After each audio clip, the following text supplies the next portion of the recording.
លិខិតឆ្លងដែនប្រទេសណាខ្លះមានឥទ្ធិពលបំផុតលំដាប់ទាំង10ក្នុងឆ្នាំ2025នេះស៊ីនរ៉ាមែនមានរសជាតិតំណាងប្រទេសកូរ៉េ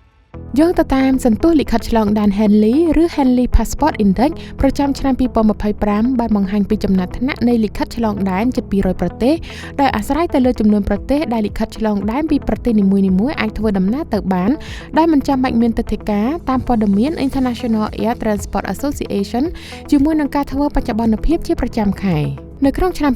2025ចំណាត់ថ្នាក់លេខ1បានទៅលើប្រទេសសិង្ហបុរីដែលអាចប្រើប្រាស់លិខិតឆ្លងដែនទៅកាន់193ប្រទេសដែលមិនចាំបាច់ប្រើប្រាស់ទិដ្ឋាការដោយឆ្នាំនេះប្រទេសពីអាស៊ីអាគ្នេយ៍បានយកឈ្នះប្រទេសដទៃ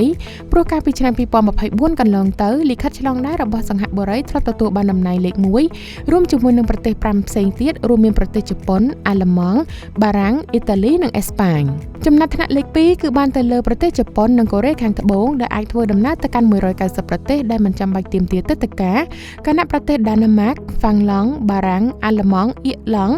អ៊ីតាលីនិងអេស្ប៉ាញអាចធ្វើដំណើរទៅកាន់189ប្រទេសរាប់ថាច្រើនបំផុតលំដាប់លេខ3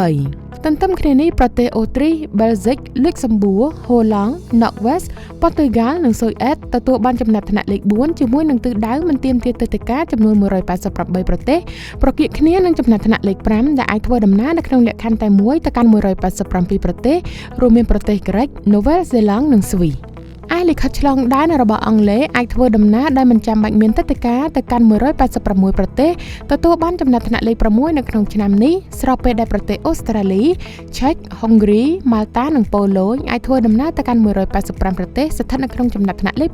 7បន្តពីនេះគឺចំណាត់ថ្នាក់រៀងគ្នាពីលេខ8លេខ9និងលេខ10ដោយប្រទេសដូចជាកាណាដាអេស្តូនីអារ៉ាប់រួមអាចធ្វើដំណើរទៅកាន់184ប្រទេសខណៈដែលប្រទេសក្រូអាតឡាតាវីស្លូវ៉ាគីនិងស្លូវេនីអាចធ្វើដំណើរទៅកាន់183ប្រទេសដូចគ្នាដែរប្រទេសអ៊ីស្លង់លីទុយអានីនិងសហរដ្ឋអាមេរិកអាចធ្វើដំណើរទៅកាន់182ប្រទេសដែលមិនចាំបាច់ស្នើសុំទិដ្ឋាការ